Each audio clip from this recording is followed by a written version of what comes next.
Hi, everyone. Can you hear me now? Yes, we can. Great. And do you see a screen of any sort, or do you see my dog? It looks beautiful. We see your slides. Oh, fantastic. That is excellent news. Okay, great. My head's going to bob back and forth a little bit because I've got multiple screens and they're not really showing up where I want them to. But nonetheless, thank you so much for having me. And I also want to just place myself in the Lower Mainland, and I'm on the stolen lands of the Coast Salish people, including the Musqueam, Squamish, and Tsleil-Waututh. And I love that presentation, and Trout Lake is in my neighborhood, and it is most definitely a special space that I use a lot. Again, thanks so much for having me, and I'm going to be talking about one of the programs that Family Services of Greater Vancouver operates, which is community kitchens. And I think many of our programs address isolation, but this one, I think in particular, is pretty special. So let me tell you a little bit about it. Let's see if I know how to go to the next screen. There we go. All right.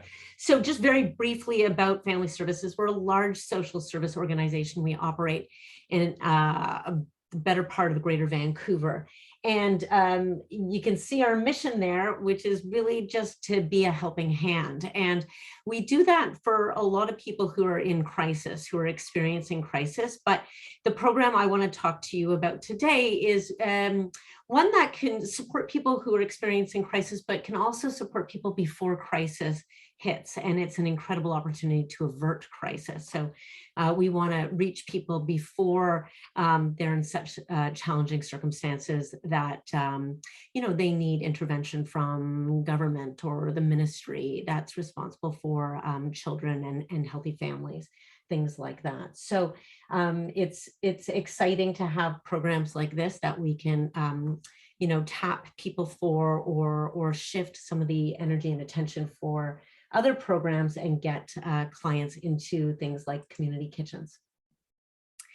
So food is the best tool to connect people. I'm going to guess, and this is maybe a good spot for that chat. If anybody wants to throw in, how do you like to connect over food with your community? What's something special that happens? I'll offer mine right now, which is that the Jewish New Year has just passed. It was on Monday and Tuesday, and somebody in my neighborhood, my extended family is not in this part of the world. So I was invited to a neighbor's home to share a meal, and it was just gorgeous, right? It was just such a special opportunity to be in community with folks. And to do it over food only makes it better, partly because of the cultural foods, the things that are sort of culturally appropriate for the holiday that bring me back and give me a sense of community, but also just because it's in neighborhood and is such a beautiful opportunity for connection. And I don't see the comments right now, so I'm going to leave it there, but I'll come and look later, and I'm sure there's some awesome ways that you all do that. So cooking, eating, learning together. Our community kitchens address isolation fundamentally, but they also build food literacy skills, and on a very small scale, they address food insecurity. So let me break those down a little bit just for a minute. Food literacy is essentially the opportunity to give people learning and knowledge around food and the value that food has for them. So it might be around meal planning or budgeting. It might be around understanding labels and how to interpret those labels. It might allow us to talk about cultural values around food. The value that different foods have for our bodies. I remember teaching my kids about what does a protein do? What do vegetables do? What does a loaf of bread do for you? So without assuming that everybody has these lessons and has this knowledge, our community kitchens gives people the opportunity to build food literacy skills. There's also, measuring, which is math, and there's baking, which is chemistry. So the literacy opportunities are massive.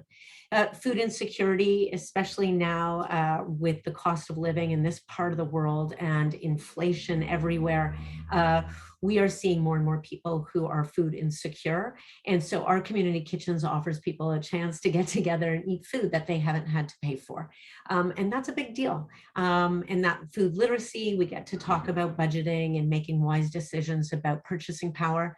And that helps folks as well. But above and beyond all those things, what we're doing is building connection and lessening isolation. And in part, there is stigma and shame in being alone, right? We all experience shame in some parts of our lives. If you don't, that is extraordinary and really atypical. And, you know, poverty, people feel shame for being impoverished. Most often it has nothing to do with who they are or how hard they try. Poverty is a terrible cycle, and it's extraordinarily difficult to get out of it. And so poverty can create isolation for people. You can't afford to get out.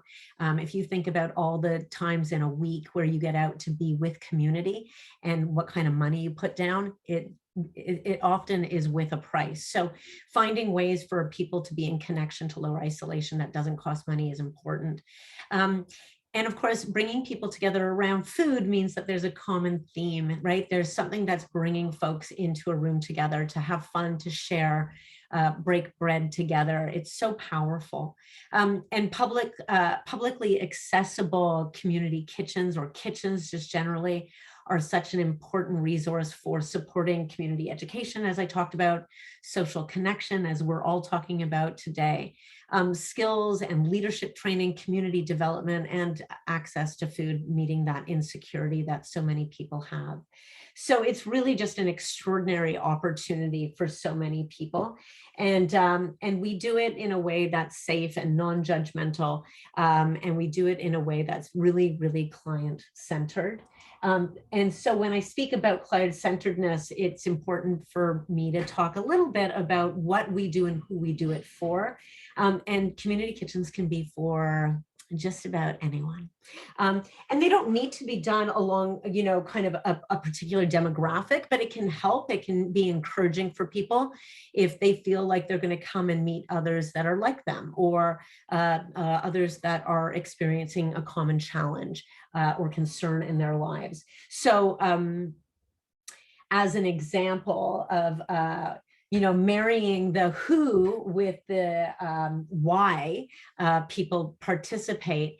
A couple of examples that we've leveraged at Family Services is community kitchens for elders that have diet challenges. So if you've just been diagnosed with diabetes or high cholesterol, and you might not know how to prepare food that is responsive to those dietary restrictions and challenges, being in a room with other people who have a similar challenge, again, is going to break that. Any shame that you might experience from having that chronic disease or chronic health condition, you're going to meet other people that you're going to, you know, learn about food and maybe cook food together.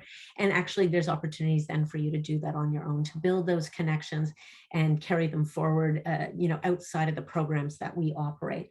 Another example is that we ran a community kitchen for people experiencing grief. And this was one that we did during COVID. So whether or not you've lost a spouse, whether or not you've experienced a divorce or the end of a significant relationship, we all experienced grief, and the pandemic really showed us how isolating grief can be at the best of times, but then in the worst of times, like a pandemic, you're especially alone in experiencing something like grief.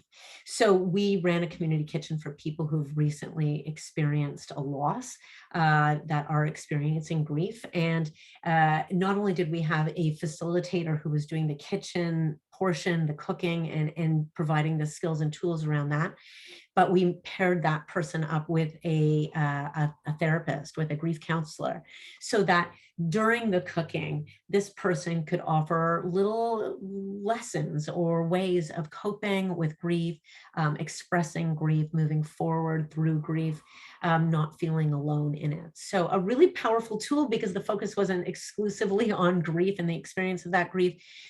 Food Making good food was the focus. And then there's opportunities to support people around other ways of coping, of getting through. And you can see that why people participate. There are a lot of different reasons, and this is only a selection. And I think that's actually a really important part of addressing social isolation, is realizing that people experience social isolation for a bunch of different ways. There isn't going to be one way of addressing it. There's not going to be a product that can solve this problem. It really has to be a million different ways, so that each person experiencing isolation, or a person who experiences isolation in a multitude of ways, can have that isolation addressed, that there's opportunities and avenues for them to move forward in their life with less isolation.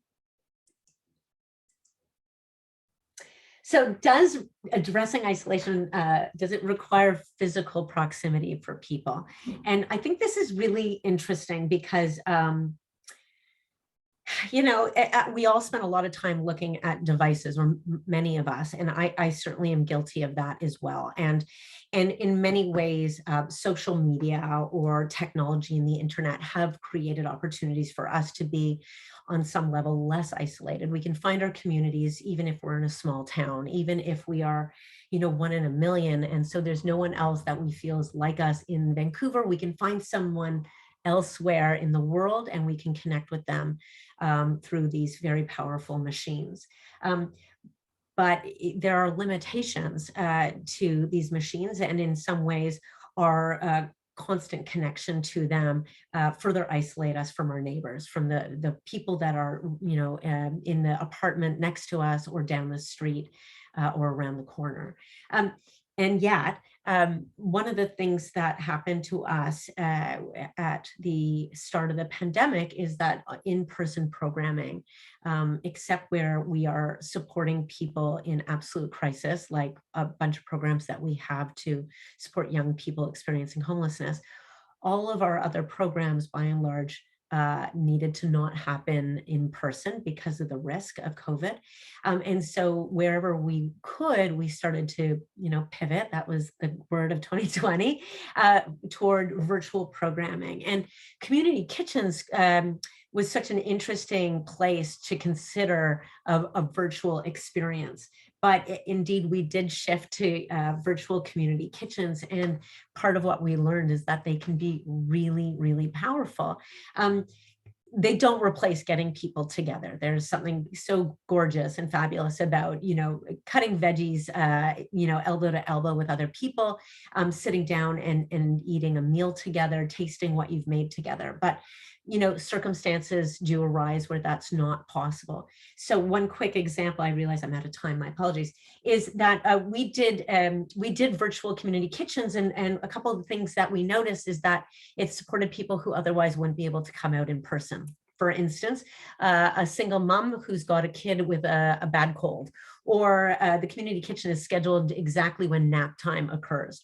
Or people who have social anxiety, where being with new people in new groups is really uncomfortable and will prevent participation. People with chronic pain or mobility challenges. So there's actually a ton of reasons and places for a virtual response that can be very, very powerful.